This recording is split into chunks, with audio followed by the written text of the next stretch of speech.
Welcome to Swift Coaches Academy, a podcast dedicated to bringing exercise and health professionals the uncensored truth behind what it really takes to succeed in the health industry with me, your host, Zenia Wood.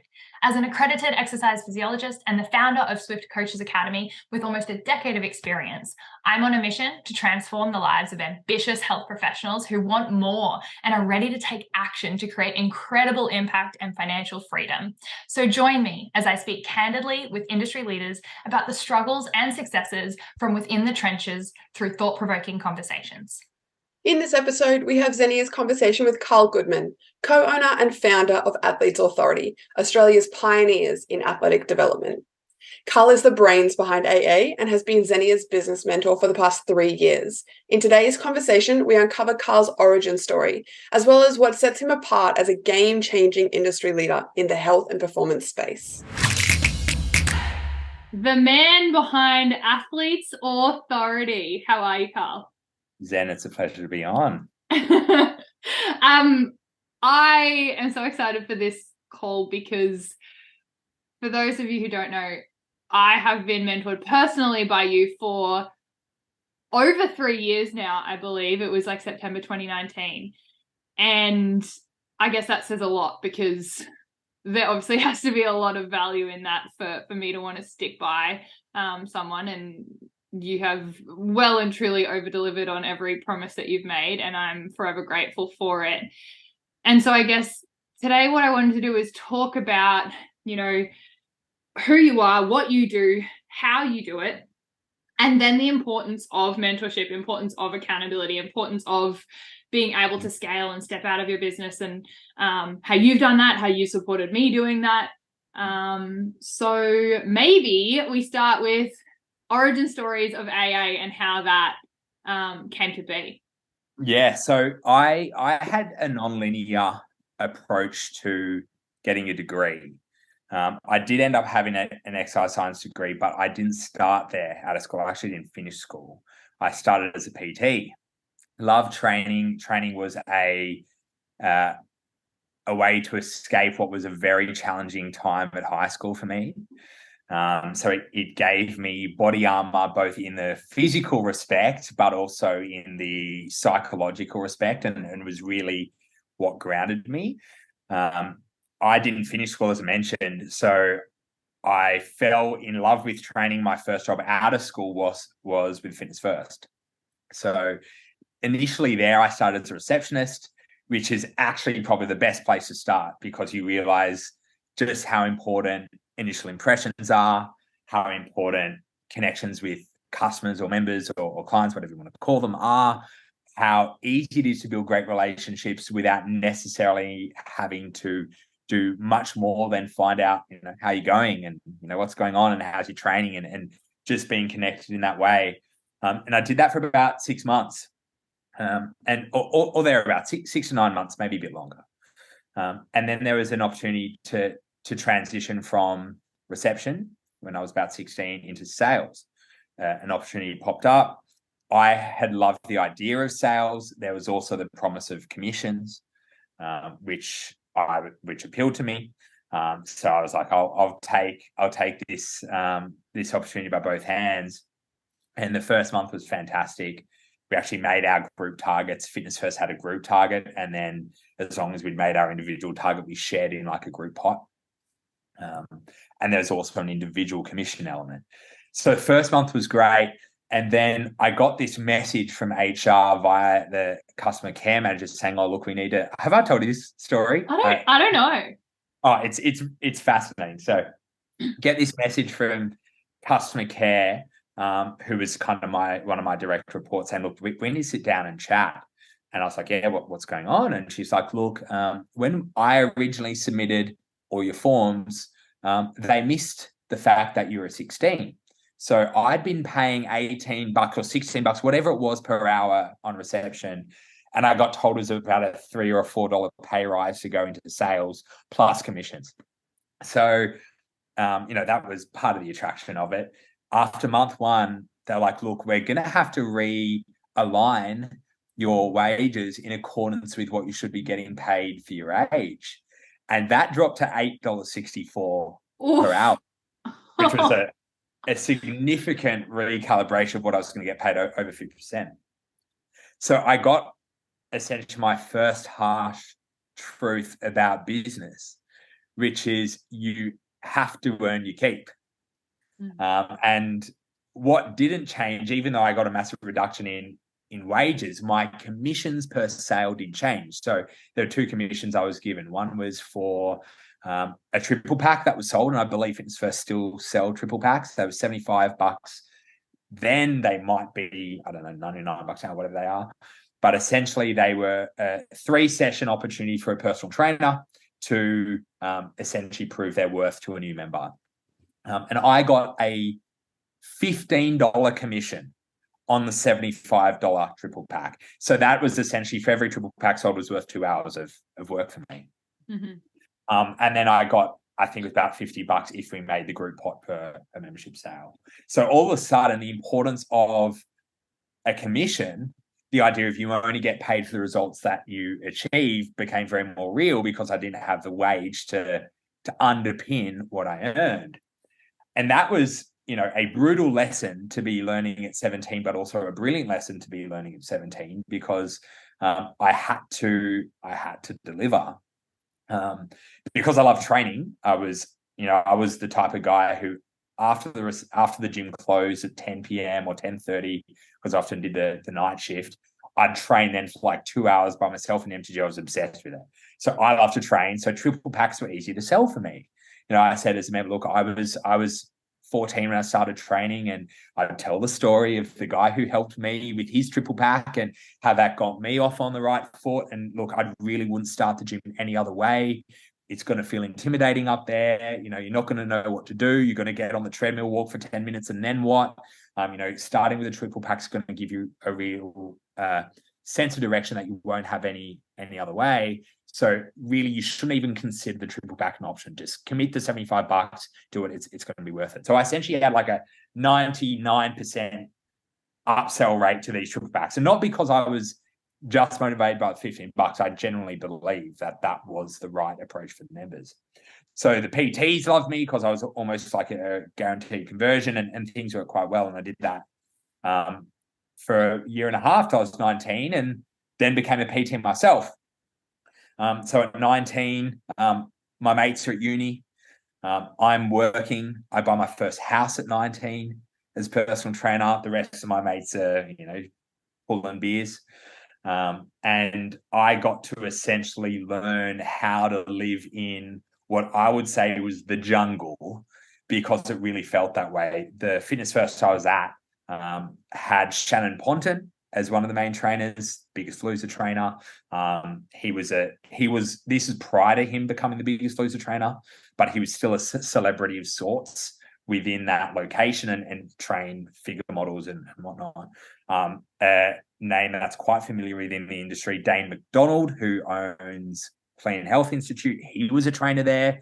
Rachel Guy, who became, a big fitness model and a lot of people. And I thought there were some big players, and I was the 19-year-old personal trainer trying to find a way to make that work.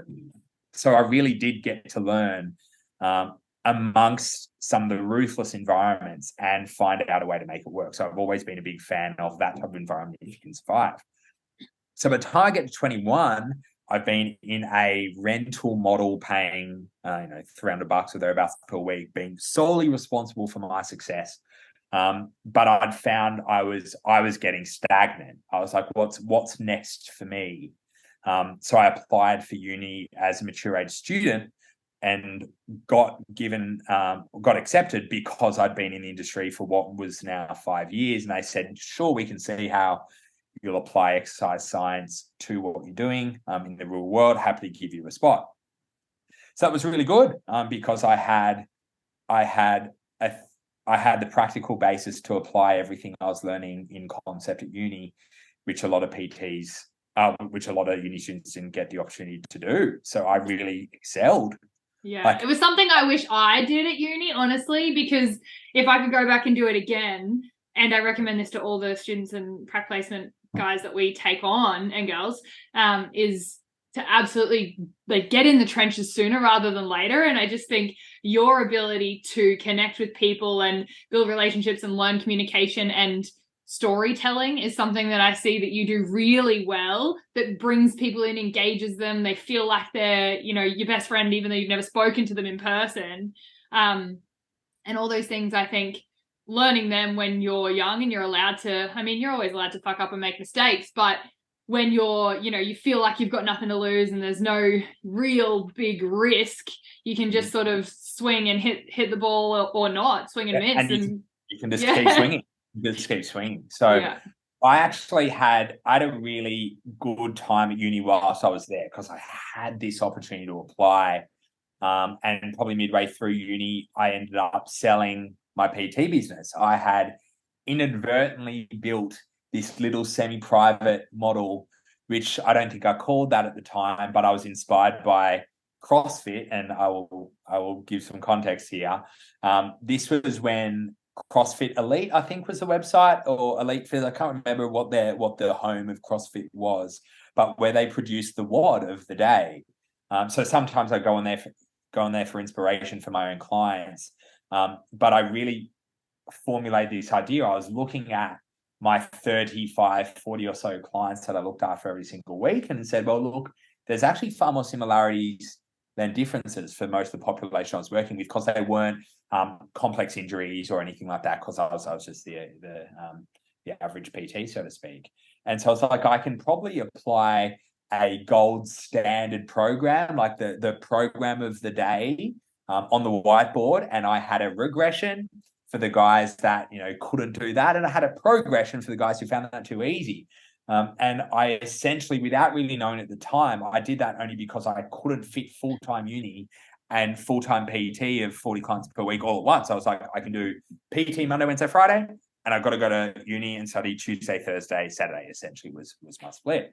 So I inadvertently created this semi-private model, transitioned, you know, the $100 PT session to the $90 semi-private, retained essentially everyone, and had this pretty cool little business model, which I ended up selling about halfway through university to what would then become my girlfriend.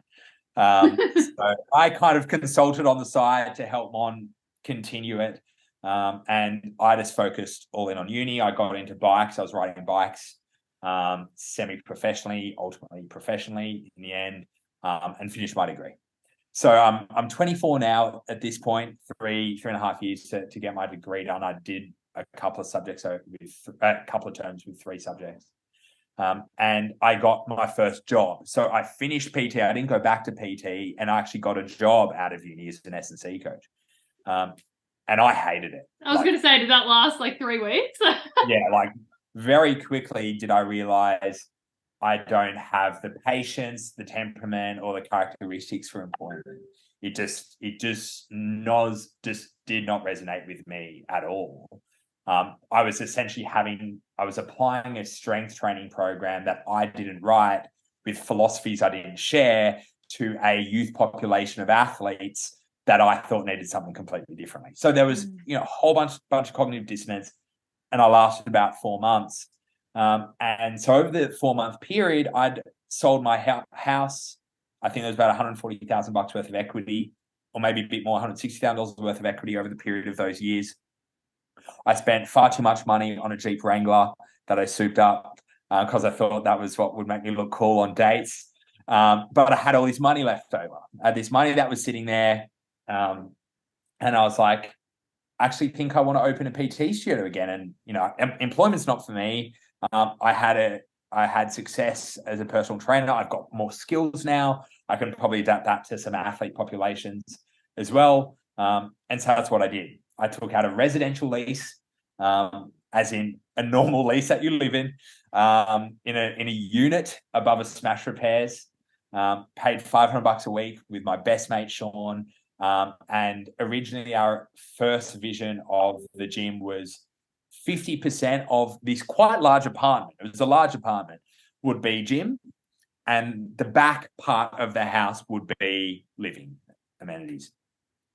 That lasted about 2 weeks because we decided we needed platforms and more squat racks and dedicated dumbbell area, and we converted our whole apartment into a studio. And me and Sean lived in a 2x3 single bedroom. I was on the floor, he was on the couch. We weren't intimate in that sense. We were best mates. We didn't think it was a huge issue. Reflecting back, we probably could have done with a bit more personal space. But there was none of that, and we loved it. The first iteration of Athletes Authority was passion, it was trial and error, it was raw, it was graffiti on the walls, it was every business model mistake you could possibly make under the sun. First one was I didn't actually even charge gym membership. I said, well, why don't you donate what you think it's worth?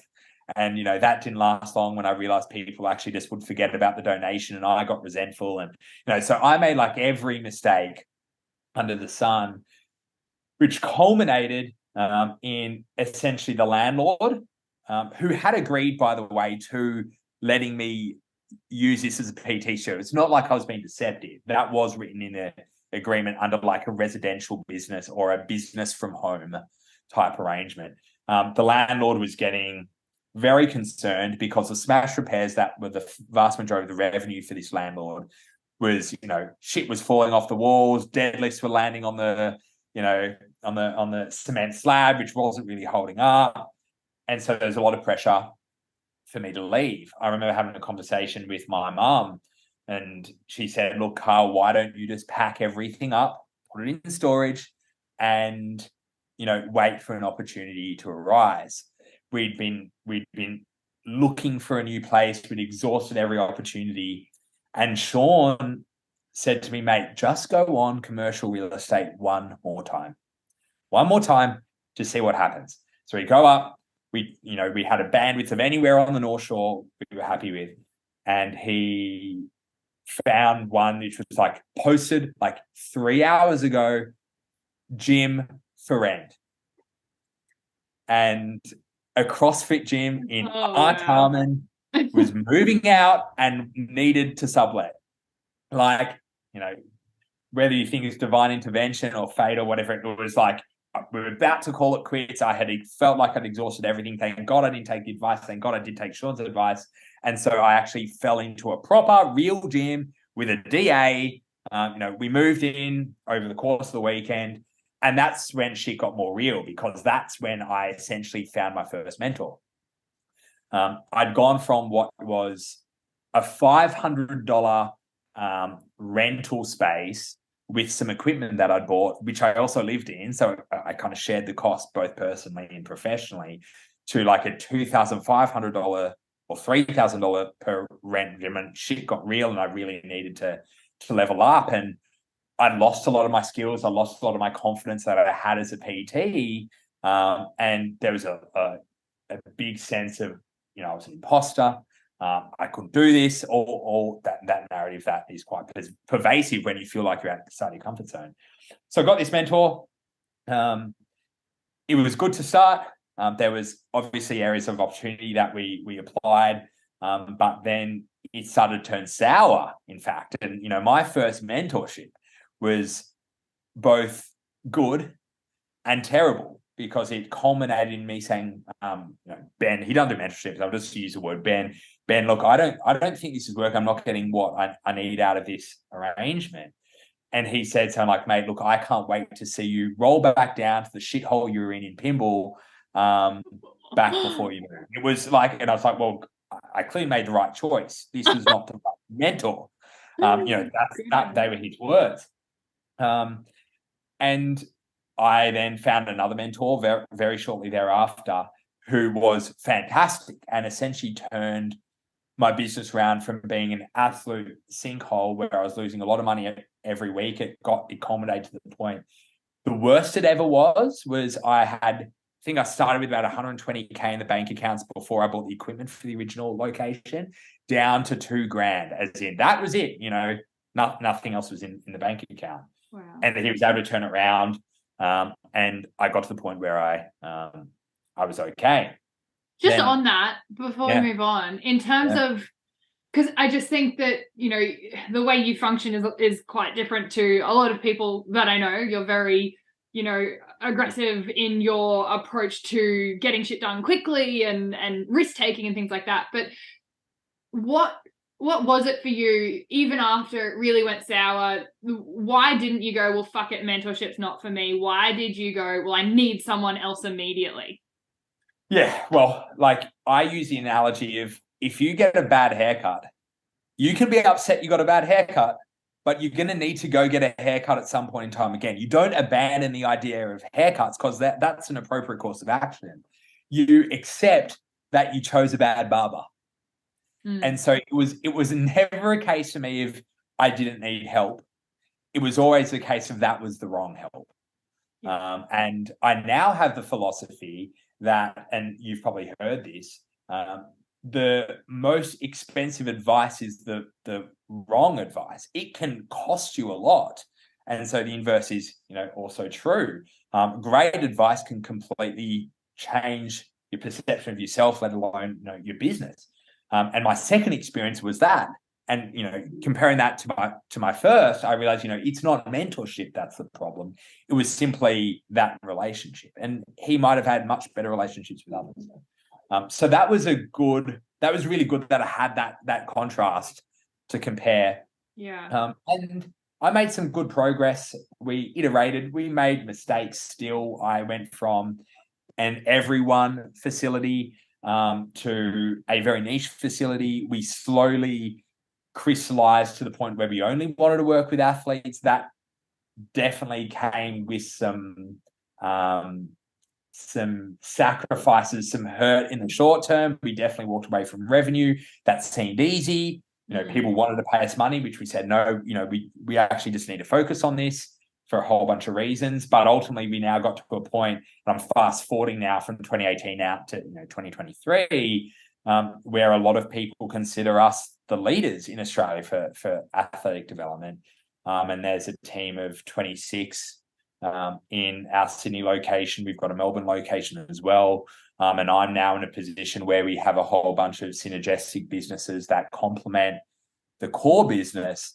And that's where I put my focus and attention to now. And so maybe that's, you probably wanted a more abbreviated origin story. But that's it to here.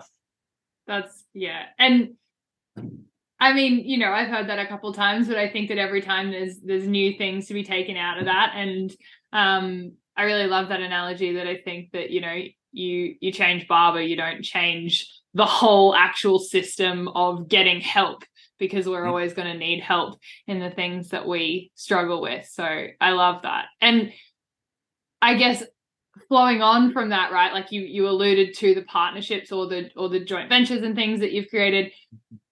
What I think people would love to know, how have they developed, and what does that mean for you, and why even do partnerships? Why not just you do you, head down, bum up, AA, and just go forward with that as a solo thing?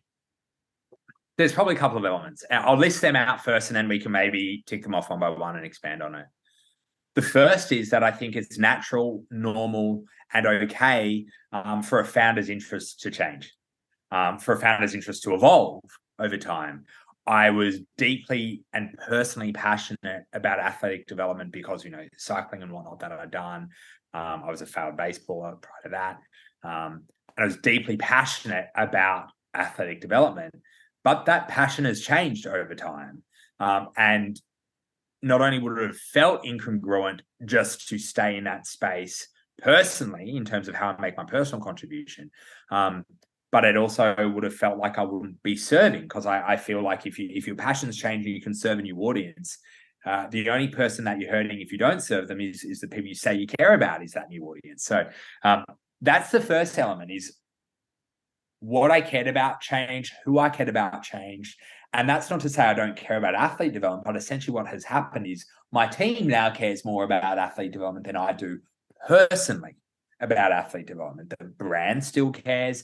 The vision is still to be pioneers in athlete development. None of that changes. The mission hasn't changed, but the people who deliver that has changed as my interests have moved on. And I think that's the first thing. You need to honor that, because it's torture if you don't. And you can self-sabotage your own business, because I mean, that's kind of what I'm working through as well, right? Like we've spoken about this before with the rehab that we do. And it's like, I still love that Swift can support and help people through their rehab, but I am more passionate about helping coaches to do that. So I'm just one further step removed from being in the trenches one-on-one with people now. And it's like, how can I help more people? And kind of, I guess the new level or the ascension is now I can help people who are helping the people on the ground and bring them up. And, it's, I guess the legacy or the growth pathway. Yeah. You could think of it, let's say you could personally influence and change 30 people's lives at any one time as a coach. You've now identified that if you change 30 coaches' lives, you change 30 people's lives. You've actually changed 900 people's lives. Yeah. And so that's okay. We shouldn't be upset at ourselves or get angry at ourselves for a natural evolution that is always going to occur in business. And if it's okay for the biggest business owners in the world to develop new products, to pursue new initiatives, to look at JVs and partnerships, to create different arms of their business, why would it not be okay for us? So that's maybe the first element, is, honor your own passions. The second element is what you often find is when you position yourself as a leader in one industry, you open up natural synergies in tangential industries. And, there's an obvious example we can talk about here. We, through trial and error, through Lockie's incredible systems mind, which, very few people have, he's been able to build this incredible system for athlete development that a lot of people wanted to understand, potentially model and emulate. We did that in our own business first. We did what probably at the time was a pretty rare feat to create a profitable gym business from athlete development alone. Typically, it's always required boot camps on the side or general pops training on the side or something that like underpinned it. That was the cash cow. And, training athletes was the passion right? project. Yeah, that was the star. We were able to actually find a way to make the athlete development solely profitable. And so that system became of interest to people. So we had IP that we realized we could license in the way of sales of products and education products. And so a natural synergy evolved as we observed and looked for opportunities. And so that was the next element. There was an opportunity to continue to serve a market in a new way. You can always think of it as, in your industry, you have people look down on you. There are people who look at you and the people who look up to you. And we realize that there are people who look up to us that we're not serving simply because we hadn't created an opportunity to do so. So we launched systems that allowed that to happen. And so then, what was the derivation of that, or what came as a result of that? Well, then we're like, we looked at the PT industry and it was like, well, we can probably serve that community and serve that interest. And so you get this kind of momentum, this flow-on effect, and you end up exposing yourself to new markets as for as long as you keep a problem solution oriented mind. Identify problems, look for the opportunities. How can you serve the people that need it? And that's how I've ended here. Yeah. I think it's, very similar story and following your footsteps, obviously, in terms of I was on Instagram for like 7 years talking about exercise before I ever had anything that they could purchase from me at all. And so I just, people now come to me and after, 2 weeks of posting, they're like, oh, but it's not working. And I'm like, wait 7 years and then fucking come back to me. Like, this is a long game. And if you're in business, it's not for the quick win. You mentioned before, like you had to say no to people who wanted to actually pay you money because you knew there was a bigger vision. And I know we've spoken before about like the quick win is also great in the short term, but epically horrible in the long term, exponentially and inversely when you look at if you can delay gratification or delay the sale or whatever it is to get a better, bigger one later on in the third, fourth order consequence of that.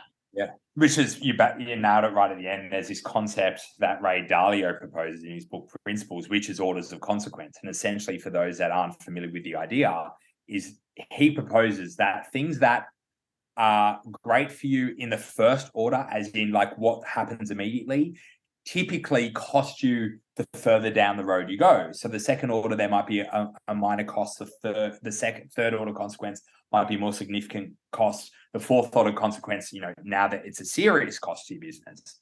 And the inverse is true. Anything that seems like a cost in the short term is typically to your advantage as an investment in the long term. That's why we talk about mentorship. Is there is some outlay typically that you would make as a student, as a mentee initially, in the same way that if you buy a house, you lose $60,000 or $80,000 of liquid capital in order to put the deposit down. So you lose in the short term, but you have a high degree of confidence that in the long term, second, third, fourth order consequences, the house increases its value and you will be able to draw on and create more liquidity in the future.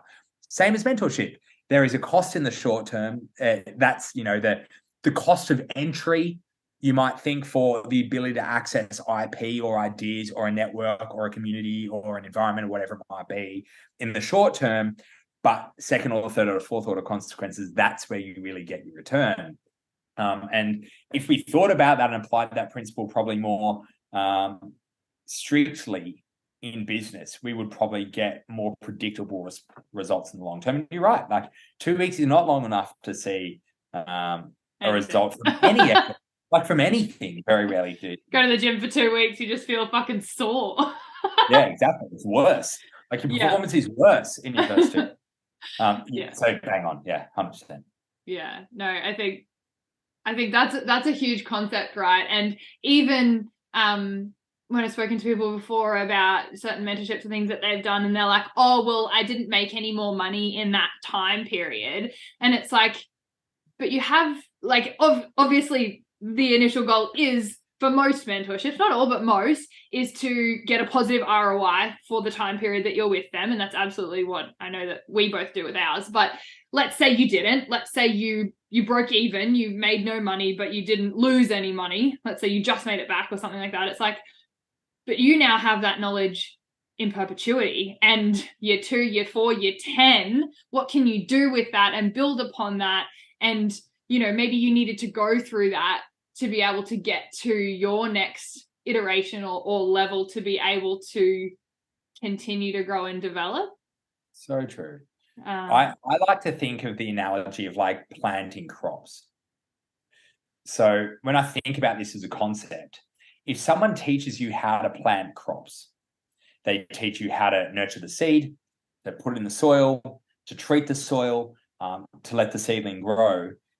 That's an asset for you for the rest of your life, in the assumption that that's a vital part of you staying alive, is being able to get a yield from these crops. Early on, you get nothing from that. In fact, it's a labor. There's a labor cost in you nurturing this seedling, and there is then a significant delay in terms of producing any fruit, whether it be strawberries, potatoes, whatever. Significant delay in that, potentially a whole year till crop season, till you get your yield.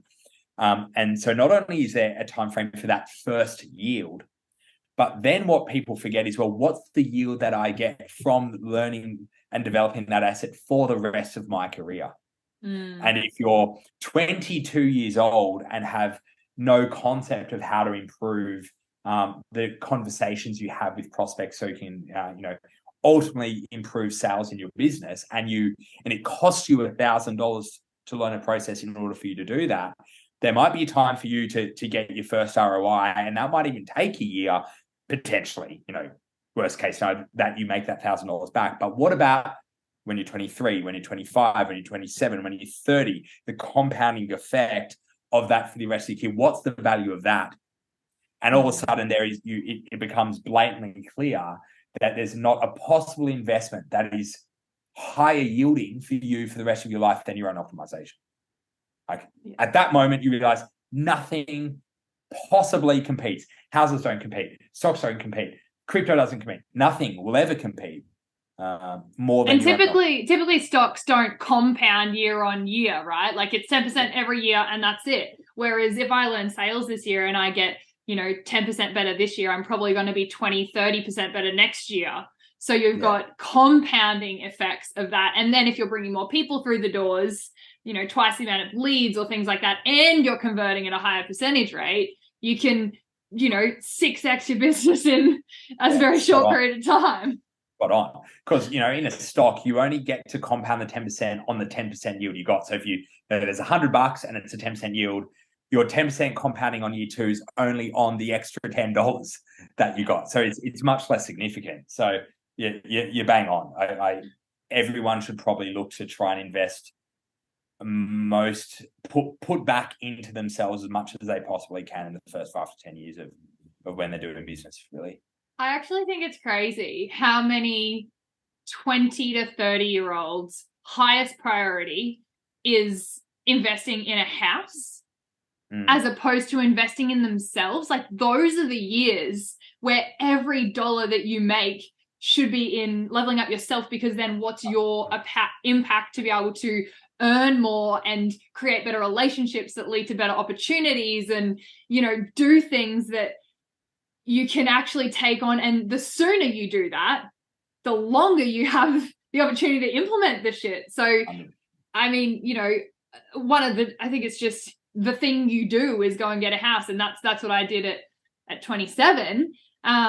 Because I was like, working my butt off and stayed at home till 25 and then lived in a 7-person share house for like 2 years. And that's when we met. When I was in my share house. Because my intention was to purchase a house, and reflecting back on that now, it's like, what if I'd put an extra $100,000 into my business in terms of me, in terms of resources, in terms of, could I have hired my business manager a year earlier and be a year ahead? Like, I mean, hindsight's everything, but being able to learn from others and through mentorship is where I think, I've learned a lot of these concepts and principles, and it's just getting in rooms where I've felt uncomfortably shitter than everyone else. Like, I remember the first room when I was in with you, I was the littlest fish in that pond. And I was like, oh, I have 17 clients. And you were like working with gym owners with staff. And I was like, what the fuck? I don't even know if I should be here. Like, it was that kind of feeling for me of like, I know I need help, and I know that I need to be in a room where I feel uncomfortable, because I was working as a subcontractor and got to a point where I was kind of like one of the big fish, and it was cruisy and it was cushy, and kind of like you at Fitness First, right? Like, you got cushy and you're like, okay, I need to find a bigger pond. And obviously for you, that was just stepping out and doing it on your own. 100%. I couldn't agree more. Because the one thing that a house will never help you make more of is your own ability to make money. The house will make you money, but you investing in a house doesn't help you make more money. And that's the difference. So then it's a bet of what's going to make me more money over a time horizon. If, let's say, a house doubles in value every 10 years, which is, let's just call that true, and you invest $400,000 in a house over a 10-year period, you've netted $400,000 of equity, right? Over 10 years, if you took that $40,000 and invested in yourself and then continue to invest in yourself, what could you generate in revenue in 10 years' time if you did the same? And what we often find is, and without pumping tires per se, I can be so valuable now for businesses in terms of the revenue I can create and generate, because I've made sure that optimization myself was what I focused on when I was young. I'm 32 now. I can yield quite easily. Like, I yield over 150 grand from writing a newsletter once a month. Like, that's more than most salaries. Yeah. And so, these are all decisions that people make, and everyone has different risk profiles. So I totally get that, but you certainly should consider what an investment looks like in yourself versus just blindly putting it in one of the more traditional avenues, for sure. And especially if you own a business. Like, if you're a business, like, that is that should be the last place. Like, I'm like, oh, maybe I pull out my equity and put it back into my business. Like, those are the thoughts that are going through my head right now. And in terms of like scaling, how did you manage to do that? Because you started off, it was you and Sean, and then, there's 26 staff, you said, now across 2 states. How did you manage to step away to the point where you know, and let go of that control and be in the trenches to now kind of have the freedom? Well, it wasn't me. That's the first admission. I don't think I played anywhere near as much a part to the success of that as Lockie has done. And what I mean by that is Lockie is a systems mind. He thinks in systems and optimization, where I typically think in creation and ideation. And you know, that's been a beautiful blend for us. I come up with ideas, he figures out how to optimize them and put them into a system that can scale. So that's been a, you know, a yin yang type partnership that we've had since 2017. That's worked really well for us. But if we unpack what I mean by a systems mind, he tries to unpack what makes him great at what he does into a system that is easy enough to teach. And so he teaches it to an external community first. And you saw him do that back in 2018, 2019, even maybe early 2017, 2016, really, when, you know, Instagram is relatively new. You know, there weren't many S&C coaches sharing concepts from pro sport. He just started sharing concepts. You know, it started with the plyometric continuum, which is really what got him on the map. Then it was hamstring resilience. And he just kept trying to understand, well, what's my system? What are the threads? What are the things that I keep doing the same over and over again? How do I systemize that? And then he'd teach that. Now, but even though he was still executing on 100% of those, he taught. And this is where an important distinction comes into play. As a result of teaching, he optimizes the system because that was the benefit of feedback. Like, you know, people would ask questions and then he would figure something out and get a more crystallized understanding of it and then optimize the system a little bit more. And he now had this feedback mechanism. And it got to the point where he didn't need to just teach it to the people following on Instagram. He could teach it to his own staff. And now this is where you start to scale, because there came a point in time where people didn't need to come to Lockie to understand how to do plyometrics. They could come to anyone at Athletes Authority. And this is where most business owners don't, and I say most, maybe that's not fair. Most business owners probably try, but they maybe just don't stick with it for long enough. And that's where Lockie did. He got to the point where he believed, and with a high level of conviction, that his team could execute the system as well as he did. And once you've got confidence and conviction, that gives you permission. And the permission was then to, well, cool, I'm going to let someone else do it. It's not going to be perfect. I'm sure there's going to be hiccups. I know there will be problems. You know, nothing ever, you know, a plan is fine until you get punched in the face, and that's the real world. But I at least believe in the system. I believe in the robustness of the system. I believe in the people I've taught it to. So that happens at a really micro scale early on. You know, that's how that looks is Lockie's on the floor with others on the floor. Then it looks like Lockie's, you know, less on the floor and really giving that permission for the other coaches to level up. Then it's Lockie's not on the floor at all, but he still takes the PD. Then it's Lockie's not even doing PD because someone else is doing the PD. And you slowly phase yourself out to the point where the system is stronger than you. And that is true, because there's no way that Lockie could program for 320 athletes. Yeah. So the system became stronger than him. And that's when you know you can scale. Is the system becomes more powerful than the labor. And that's where probably most business owners are battling, is that their labor is stronger and more robust than their system. Or they don't even have a system, which is what I'm noticing, right? Like, and they don't know how to articulate that. Or PD is, oh, well, this is what I do, which we find a lot of the time, right? Or scaling to them is, it's just kind of word vomiting everything that you kind of know without giving anyone a framework to follow. Yeah. And you then also need to give them permission to follow it in a way that allows them to develop autonomy over time. If you never create that opportunity for them to develop autonomy, they'll never really understand the system, and the system will always fall apart. Like, imagine if the owner of Toyota was watching every builder of the Toyota car on the assembly line one by one, like micromanaging. That just wouldn't work. Like, at some point, the system needs to be more powerful than the labor that created the system. And that's always now been our philosophy in terms of how we deploy every part of scaling in our business is get to the point where the system's stronger than the labor that built it. And I think the important part that you mentioned there that I've really sort of stuck to my guns with, that I think has really helped me to step out and almost be where Lockie is, in terms of like, I'm still in the PD, but I'm like, that's my level of involvement.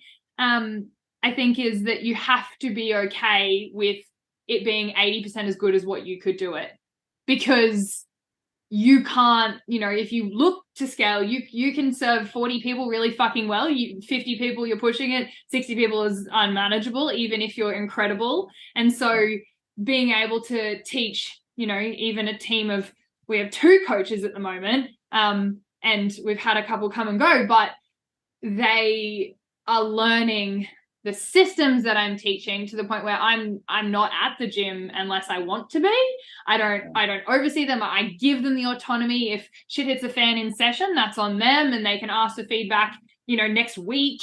But I'm not there being like, is everything okay? And I was at the start, right? I was on the shoulder. I was sitting in on the sessions, and it's a graded approach.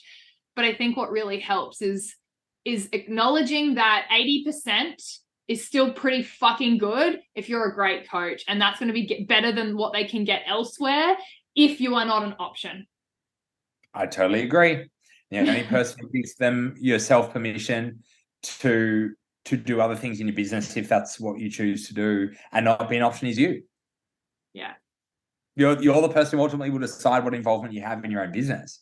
And when it was funny when I finally stepped away from managing duties at AA, it was like me and Locke looked at each other and said, I'm done. Like, let me go do the other. And that was it. It was like just permission. Like, we just give ourselves permission, and then, the system works itself. And things are put in place to manage it. And it's funny. It really always will come down to you. It's your permission to do it. Because who else is going to be? Yeah, as a business owner, you have to give yourself permission and stop asking for other people's opinions and waiting for someone else to tell you what to do. Like, you have to be the one to step up and take those risks, and also realize, like, what do you really want? Because I think, I get to the end of, say, year 1 of someone with their growth, their year 1 growth academy mentorship program with me, and they've hit their 100K after working full time for someone else 12 months ago, which is wild in itself. And they're like, oh, I'm pretty happy here. And I'm like, okay, but in 5 or 10 years, when you want a family, are you still going to be happy doing what you're doing right now and looking and forecasting? And if you are, totally okay. I have nothing against someone continuing to do that in perpetuity if they've hit their ultimate life goal. But you tend to find that they go, oh, but it would be nice to have, 3 days off a week. Yeah. And it would be nice to not have to wake up at 5 a.m. every morning and be able to spend time with kids at home or whatever they've got in their life. And I guess, it's continuing to level up that then becomes hard, because you get comfortable at $100,000 and then you get, like it. Yeah. And then you feel like an imposter then again as you pursue the next stage, right? And that's what I found. I think that's probably quite normal.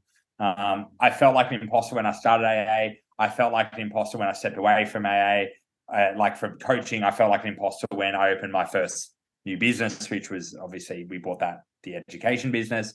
Felt like an imposter then. And I think that's, you're probably you'll have that sliver of doubt. But I think as you you spend more time in business, you understand it's just part of the process. You understand it's okay. You give yourself permission, I'm going to do it anyway. You lean into it a bit more. And I think, especially, you talk about a really big landmark. That first landmark to 6 figures when you're running your own business is a really massive one. And then the kind of next hurdle of, now I'm going to 250 or 300K and stepping out in some meaningful way and not being the only producer in the business anymore. That's really hard. That's a huge first step. And you can understand why people get fearful and fear that and fear the unknown, which is normal human nature. And that's where mentors come in, because hopefully your mentor is where you want to be. Hopefully they've experienced what you're experiencing right now. Hopefully they have insights that you might not be thinking about yet. Hopefully they have solutions that you can't quite comprehend yet. And that they're there, they've cleared the path for you. You still have to walk it, but they've cleared the path. It's easier. You can see what that pathway looks like, rather than like heading head first into the Amazon where it's a jungle and you don't know left from right. That's really what the mentor does.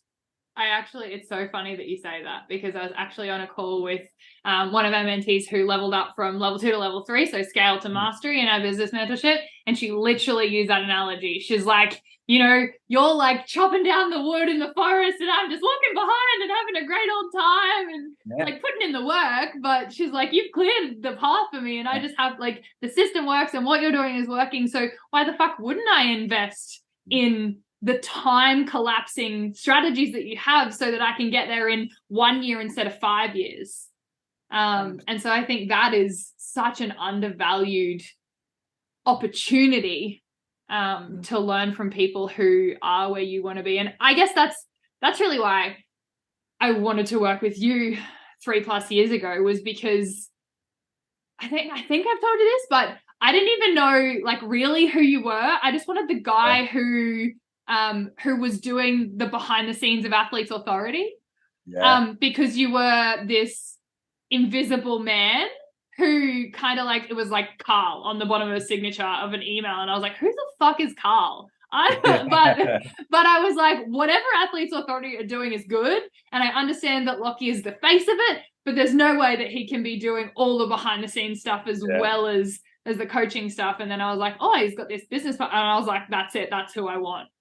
Well, there you go. I actually didn't know that. Yeah. How good. Yeah. I remembered. And then I remember just going, oh, well, fuck, maybe I should wait until next year. It was September to do it. And then I was like, why the fuck are you waiting? Like, what? Waiting for what? Some fucking arbitrary date to start, and waiting and holding off on your goals and what you want to achieve, especially when shit's going south, is like, when you're nervous about things is when you need someone who's actually got the strategies. And when you're nervous about where your next paycheck is coming from, or income from clients or revenue, is when we need to be investing harder. It's kind of like going, oh, I'm going to wait till I get out of my depression to go and see a psychologist. It's like, well, how is that going to happen if you don't seek help? And it took a lot of bravery from you. It's not like you were in the best financial position when you first approached me. That was probably the impetus for needing to hear like, this isn't quite working. It took a lot of courage to make that investment. And you had to believe in yourself, and you had to obviously believe in a better future and more potential. And you got your just rewards, which is really exciting. Yeah. And I guess, on that, I think, I've talked about this on your podcast as well, but since we started together, I was making like 2,000 a week. Probably less. It was probably about 1,200 to 1,800 a week. Depending on, yeah, we typically turn over now 20K a week, which doesn't even make sense to me. I'm like, it doesn't, I don't even understand how, like, I understand how it's possible what I've done, but it's just wild to think that I've calculated the ROI of what I invested in you in the first 2 years and what I got back. And it was like a 200% or 200 times, not 200%. Sorry. It was not 200%. It was fucking well more than that. I invested like 10K and got back like 500,000. So, I don't know. I can't say any more positive things about mentorship and how it has genuinely changed every aspect of my life. Yeah, and look, it's success leaves clues. If you go to most people making waves in business, whether you're looking to use Zen or your listeners are looking to anyone else in the industry, the chances are, like, I'd put my money on it, that they're probably not self-made. There's probably been someone who feels like they have something valuable to share, did share that to them, and that person is essentially riding on the shoulders of giants. That's how we should always feel as mentors. Like, I've got mentors where I'm riding on their shoulders, and they've got someone who's riding on their own shoulder, and it just keeps on going. And I think that's probably part of the success code, is the understanding that as long as you treat your own business the way you'd expect your clients to treat you, the fact that potentially you know something that they don't, that you have an insight that they don't, that you have a solution that they can't access. As long as you treat your own business with the same respect and say, there's probably someone out there who might share insights that I don't have, et cetera, then you're probably in a really good boat, because not only will you get access to what you need, but you'll also be congruent with the people that you're serving. Because I see that as a huge disconnect. If you're someone who is a coach, and you expect people to value your ideas, implement your solutions, put faith in you, use you as a source of accountability, but then you can't do that with anyone else. You can't mirror the expectations that you have of your prospects. I think that's a huge issue. I think that rings alarm bells to me. That there's something underneath the surface that's going wrong there. So, and I've spoken to Brando and other guys who've done great things in business, and you should probably chat to Brandon one day if you haven't already. He's a great person to jump on the podcast. He's done the same. We all stand on the shoulders of giants, and it's a nice concept to think about. And it's cool too, because I feel like there is space for up and comers to support. Like when I first started doing business mentorship, I was talking to some of my clients who were, I think one of them is listed as like the 7th best business coach in Queensland and has multi-million-dollar companies who are doing incredible things. And I was like, I'm going to start business coaching. And I was like, it felt very fraud-like for me to say that, I can help someone with the business. But it just really came from the fact that everyone was asking me for coffee to ask how I was doing what I was doing. And I was like, people probably want to hear what I have to say, and maybe I could charge for that, and we could formalize the agreement so people get a lot more out of it than just an ad hoc coffee where you and I both know that there's no accountability, there's nothing there's no skin in the game, it doesn't work out because they just want all this free advice, and then they want to generally not have to put in the work or be held accountable to any of the things for any period of time. Yeah. That's always going to be the downside of someone who wants a relationship with a mentor. Let's have a coffee every once in a while, and it's probably does not have the skin in the game that really creates an opportunity for you to thrive. Because anything you hear for free, it doesn't matter how good the advice is, your chance of applying it is far less than if you've had to invest in order to access that idea. And so I'm always happy to sit down and have coffees with people, but I know I could say the same thing to them over a coffee versus in a mentorship, more formal mentorship capacity, and the application would be completely different. Yeah. So I think the skin in the game is huge. Obviously it's no secret that I joined another mentorship program for 2022-23 and put the most skin in the game that I've ever put into anything. More than my house deposit, and just how you show up to those things when, for whatever it feels nervous or big for you, is in my opinion where I needed to be, because I found that getting in bigger rooms and realizing I am a much smaller fish was really where I thrive, and I want to become a bigger fish in a bigger pond, and I want more. And I think always being the dumbest in the room is kind of a really helpful concept for me. Have you heard about the idea that pet sharks, can only grow to a certain size that their tank facilitates? I have. And that's that concept, right? You can have a shark with the potential to grow to 2 meters long, but if you put them in a tank that's only 4 meters long, they'll stay a 50 centimeter shark. And there are limits to the environment that you expose yourself in. So the idea of being the smallest fish in the pond is not so much to be scared of. It's something that we should pursue, because it means we're in the right place with an opportunity to grow. It's we're a small fish in a big tank with room to grow. And I love that. I always remind myself of that, because that should be really a pursuit of anyone in business is how can I level up in a tank that's going to facilitate it. Yeah, I was actually talking to my boyfriend after we play mixed pairs beach volleyball together, which is so much fun. And when you're like 6'10" and he's like 7'2", that's a combination. Yeah, something like that. So he was saying, you know, like, you really do rise to the occasion. Like, we weren't feeling great before the game. Like, he had a bit of a headache, and we played this really good team, and he was like, fuck, they're good, before we stepped on the court. And we beat them in the first set. We were just like, I was almost like, oh, you know, like, this is going to be a really fun game and we'll enjoy it. We beat them in the first set. We were up like 8-3 in the second set. And they ended up beating us by like maybe 2 points, and they beat us by another 2 or 3 points in the final set. But we really rose to the occasion because we were versing people who were on paper better than us. And, you know, to the same point, we were talking about, you know, how when you verse those shit teams and you play shit because you kind of, you play down to their level. Yeah. So I think it's helpful to be amongst people who you are battling with, and you can rise to the occasion. Love it. It's a great idea. Maybe leave it there, I reckon. You hit a home run on that one. Oh, beautiful. All right. Well, I will talk to you soon. Love it, Zen. Cheers. Bye.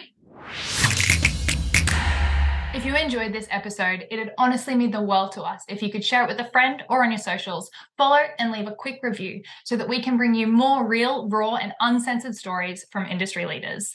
We also love hearing your feedback, so please DM us on Instagram at Swift Coaches Academy if you have suggestions for future guests or topics. Until next time, and in whatever you do, move swiftly.